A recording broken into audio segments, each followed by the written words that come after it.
कलयुग के न्यायाधीश श्री शनिदेव की कुछ महिमाओं का वर्णन करेंगे। शनिदेव को कलयुग का न्यायाधीश माना जाता है भक्तों। जिन पर ये कृपा करते हैं उसके जीवन में किसी भी प्रकार का कोई कष्ट नहीं आता भक्तों। सूर्यपुत्र भगवान शनिदेव जिन भक्तों पर अपनी दया दृष्टि की छाया रखते हैं वो भक्त हर कार्य को बड़ी आसानी से संभव कर पाते हैं। किंतु शनिदेव की ढैया जिस पर लग जाती है वो राजा भी कंगाल हो जाते हैं। अतः शनि महाराज को हमेशा प्रसन्न रखना चाहिए भक्तों। सच्चे मन से जो भक्त उनका ध्यान लगाता है उस भक्त पर वो सदैव सदैव मेहरबान रहते हैं भक्तों। तो आइए भक्तों सुनते हैं शनि महाराज की महिमा का वर्णन इस पावन कथा के माध्यम से। मेरे साथ मिलकर बोलिए शनिदेव महाराज की जय। श्री चरणों में शीश झुकाई शनिदेव का ध्यान लगाई, सच्चे मन से नाम सुमिरते हम है करते। कथा है ये तो शनिदेव की, बात बड़ी प्राचीन समय की। किसी गांव में एक था ब्राह्मण, ब्रह्म मुहूर्त में सुबह उठ जाता, गंगा स्नान वो करके आता, भर के गंगा जल का लोटा विधि विधान से पूजा पाठ करे, अन्न जल सब उसके बाद करे, बालावस्था से ब्रह्मचारी और बड़ा ये परोपकारी। भक्तों उस ब्राह्मण का नियम था सुबह ब्रह्म मुहूर्त में उठ जाता था, स्नान आदि करके सूर्य को अर्घ्य देता, घर आकर पूरे विधि विधान से पूजा पाठ करता भक्तों। उसके बाद ही कहीं अन्न जल ग्रहण करता था और दूसरों के हित के लिए सदैव सदैव सोचता था भक्तों। ग्रामवासी उस ब्राह्मण का बहुत ही आदर सम्मान करते थे। एक दिन की बात है, सुबह सुबह जब वो गंगा स्नान करने जा रहा था तो रास्ते में उन्हें शनि देव मिल जाते हैं। ब्राह्मण ने शनि देव को प्रणाम किया और ब्राह्मण पूछने लगा कि हे शनि देव, आज सुबह सुबह आप किधर जा रहे हैं? तो शनि देव ने उस ब्राह्मण से क्या कहा भक्तों? ब्राह्मण ने उन्हें शीश झुकाया और पूछना इतना चाहा, शनि देव आज प्रातः मुझे बताओ चले कहाँ है? शनि देव ने ब्राह्मण से कहा राजमहल है राजा का, जहाँ राजा के पास में मैं तो जाऊँ, अपनी ढैया उसे लगाऊँ। ब्राह्मण ने इतना है सोचा, यदि राजा को लग गए ढैया, प्रजा तो सारी ही दुखी होए, कैसे इनको टाला जाए? शनि देव से बोले ब्राह्मण, आप से मेरा इतना निवेदन, राजन पर ना ढैया लगाना, बदले में मुझे देते जाना। भक्तों ब्राह्मण बड़ा ही परोपकारी था। उसने सोचा यदि राजन पर शनि के ढैया लग जाती है तो सारी प्रजा दुखी हो जाएगी, क्यों ना शनि के ढैया को मैं अपने ऊपर ही ले लूं। उन्होंने शनि देव से प्रार्थना की कि हे शनि देव, आपसे मेरी इतनी विनती है कि आप हमारे राजन पर अपने ढैया ना लगाएं, बदले में आप मेरे ऊपर ही लगा दें। शनि देव कहने लगे, हे ब्राह्मण तुम एक बार फिर सोच लो। ब्राह्मण निश्चय का पक्का था भक्तों। शनिदेव से कहने लगा कि हाँ शनिदेव, मैंने सोच लिया, आप राजन के बदले में ढैया मेरे ऊपर लगा दीजिए। शनिदेव कहने लगे कितने वर्षों के लिए लगाऊं? तो ब्राह्मण बोला, हे महाराज, वर्षों तक तो मुझसे ना सही जाएगी। ब्राह्मण का था इतना कहना, वर्षों तक तो होगी सहना, इतनी सी कृपा बरसा दो, पैर के लिए लगा दो। शनि देव ने बात मान ली, ढैया है ब्राह्मण पर लगती, गया ब्राह्मण गंगा स्नान को, शनि देव ढैया उस पर है, गंगा स्नान रहा वो कर है, सूर्य देव को जल है चढ़ाया,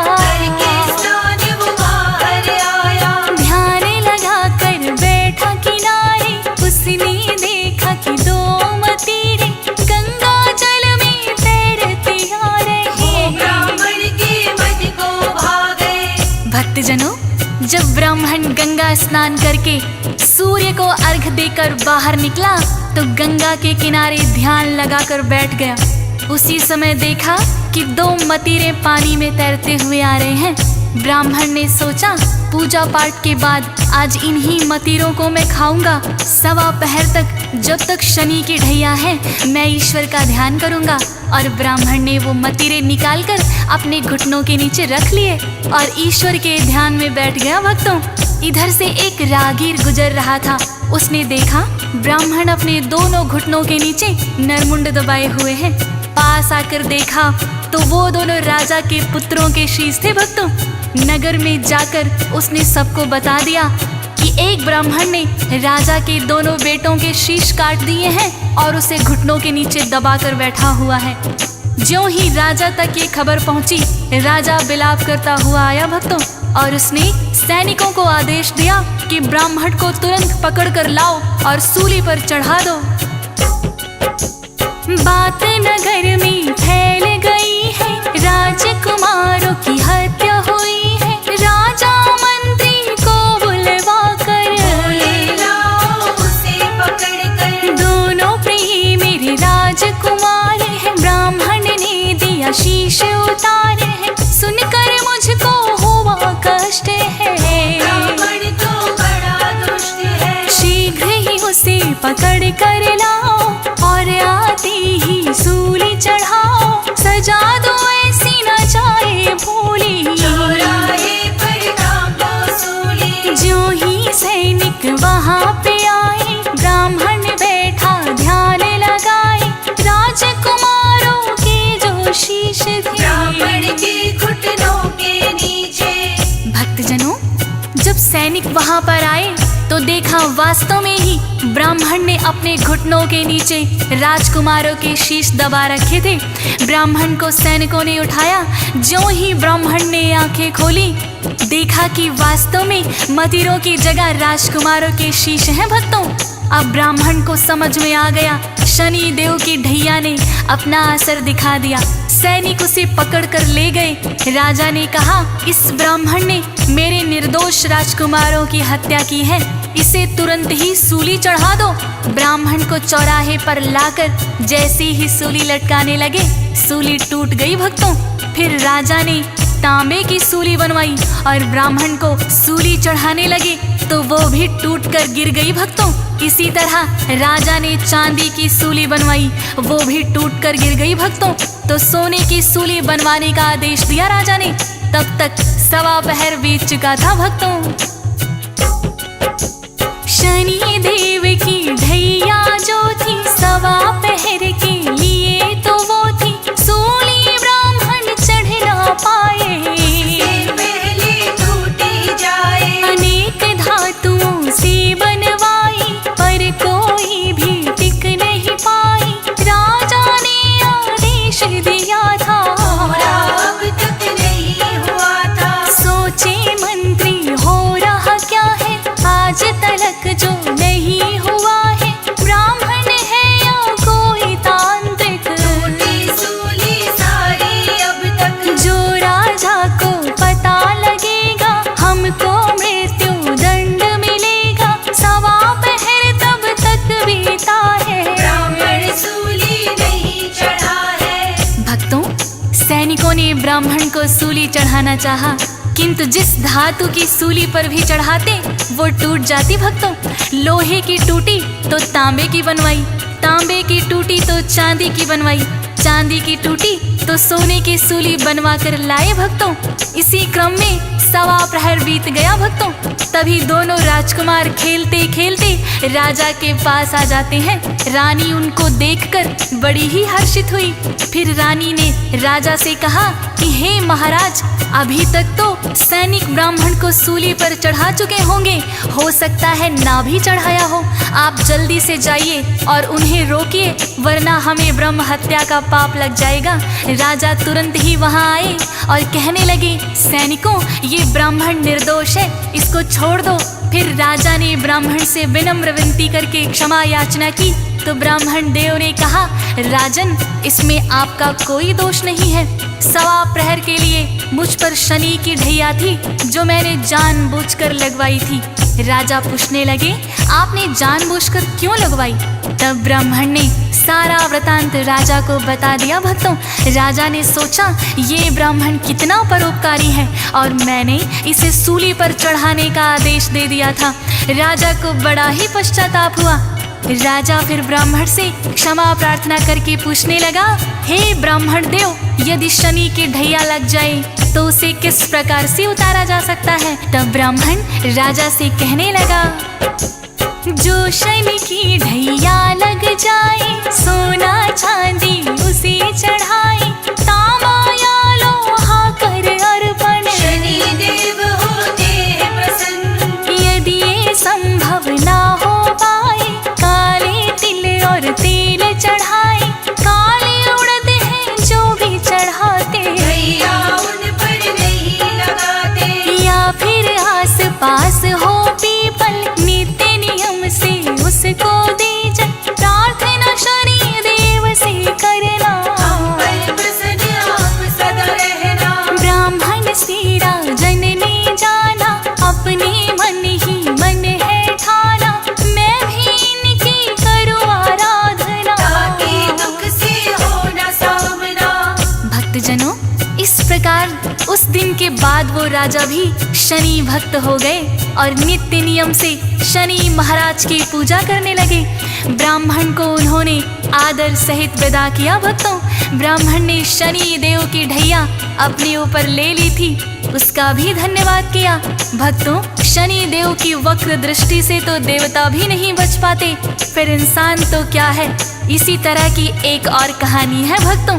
जब शनि देव ने सोचा कि मैं भोलेनाथ पर अपनी वक्र दृष्टि डालता हूँ, ये सोचकर शनि देव कैलाश पर आ गए। भक्तों, भोलेनाथ को प्रणाम किया। भोलेनाथ ने उनसे आने का कारण पूछा तो शनि देव क्या कहते हैं भक्तों?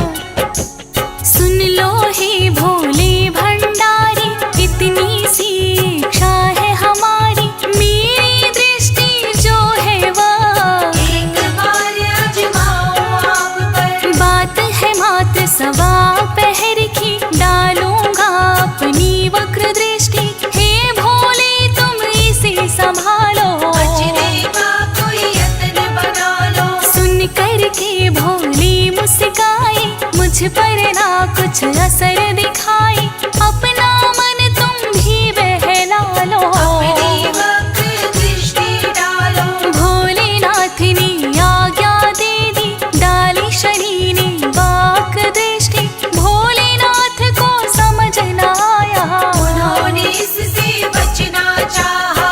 भक्तों, शनि देव ने ज्यों ही भोलेनाथ पर वक्र दृष्टि डाली, भोलेनाथ सोचने लगे मैं शनि देव की वक्र दृष्टि से बच जाऊंगा, और कैलाश छोड़कर वो मृत्युलोक में आ गए और 1.25 प्रहर तक एक हाथी का रूप बनाकर जंगल में विचरते रहे।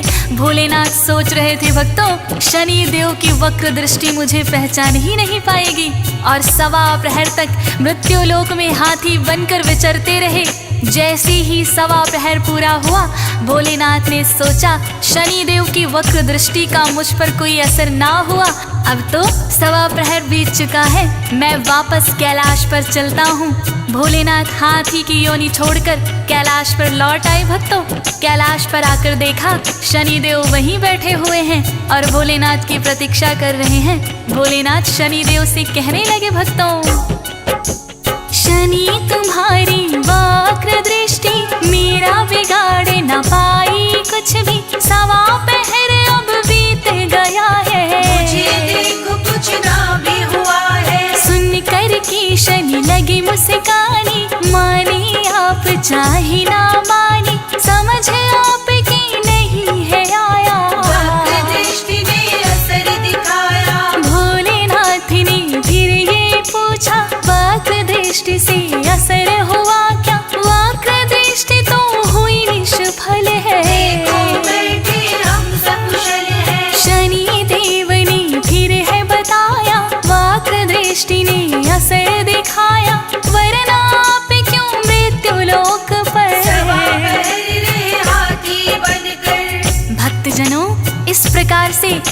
शनि देव ने बताया कि हे भोलेनाथ, मेरी वक्र दृष्टि ने तो असर दिखा ही दिया, जिसके कारण आपको कैलाश छोड़कर मृत्यु लोक पर जाना पड़ा है और आप 1.25 पहर तक हाथी की योनि में भी रहे।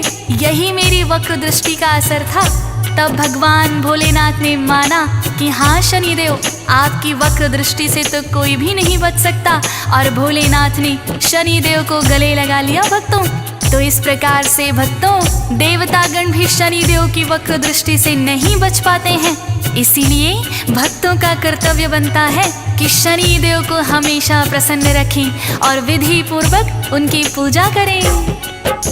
शनि देव का करना सुमिरन, रखना इनको सदा ही प्रसन्न, रुष्ट कभी ना होने देना। हमारा इतना कहना, जब ये कोपित हो जाते हैं देव तभी नहीं बच पाते हैं, पड़े जो इनकी वक्र दृष्टि। मानव की फिर क्या है हस्ती, सदा आपका ध्यान करेंगे, आपका ही गुणगान करेंगे, आपकी अजब अलौकिक माया। रखना हम पर ठंडी छाया, हंस राज रिलहन यही चाहता, चरणों में सदा शीश झुकाता, हो जे सुरेश की भूल क्षमा करो। शनिदेव हम पर भी दया करो।